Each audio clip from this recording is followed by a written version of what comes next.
ও আম্মা জান আয়েশা, রাসূলুল্লাহ সাল্লাল্লাহু আলাইহি সাল্লামের চরিত্র কেমন? আম্মা জান আয়েশা রাদিয়াল্লাহু তাআলা আনহা সাথে সাথে জবাব দিয়ে দিলেন, কুলু আল কুরআনুল কারীম। তিনার চরিত্র হলো এমন চরিত্র, তিনার চরিত্র হলো কোরআনের মতো চরিত্র। কোরআন যেমন মানুষকে বিভিন্ন ভালো জিনিস শিক্ষা দেয়, কোরআন যেমন পবিত্র, রাসূলুল্লাহ সাল্লাল্লাহু আলাইহি সাল্লামের চরিত্রটা এমন পবিত্র ছিল।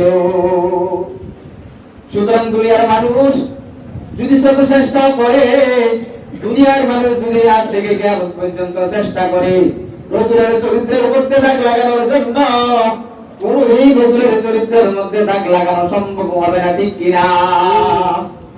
যে ব্যক্তি রাসূলের চরিত্র নিয়ে কথা বলবে, যে ব্যক্তি রাসূলকে নিয়ে কটূক্তি করবে, আল্লাহ রাব্বুল আলামিন জানিয়ে দিলেন, যে ব্যক্তি রাসূলকে নিয়ে কটূক্তি করবে, যে ব্যক্তি রাসূল সাল্লাল্লাহু আলাইহি সাল্লামকে নিয়ে কি করবে, বিভিন্ন খারাপ মন্তব্য করবে, আল্লাহ রাব্বুল আলামিন বলেন তার উপরে দুনিয়া এবং আখিরাতের মধ্যে আমি আল্লাহ রাব্বুল আলামিনের লানত।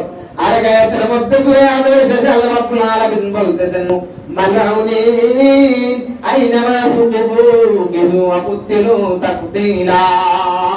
আল্লাহ রাব্বুল আলামিন বলেন, যদি কোন ব্যক্তি কি করে রাসূল সাল্লাল্লাহু আলাইহি ওয়াসাল্লামের চরিত্র নিয়ে কথা বলে, যদি কোন ব্যক্তি রাসূল সাল্লাল্লাহু আলাইহি ওয়াসাল্লামকে নিয়ে কটূক্তি করে, আল্লাহ রাব্বুল আলামিন বলেন ওই মালউনকে, ওই অপদস্থ ব্যক্তিকে, ওই অভিশপ্ত ব্যক্তি যে দুনিয়া এবং আখিরাতের মধ্যে অভিশপ্ত হবেন।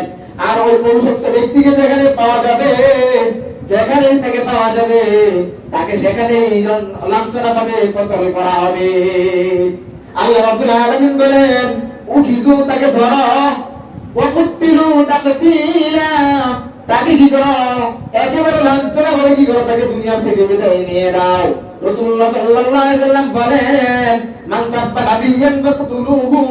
আল্লাহ নবী বলেন, যদি কোনো ব্যক্তি নবীকে নিয়ে কটূক্তি করে, নবীকে নিয়ে খারাপ গালমন্দ করে, আল্লাহ নবী বলেন ফাকতুলুহু, তাকে দুনিয়া থেকে বিদায় করে দাও, তাকে কতল করে দাও। সুতরাং রাসূলের চরিত্র নিয়ে কখনোই কথা বলা যাবে না। এক কথা হচ্ছে রাসূলের চরিত্র হলো ফুলের মতো পবিত্র, ঠিক কিনা?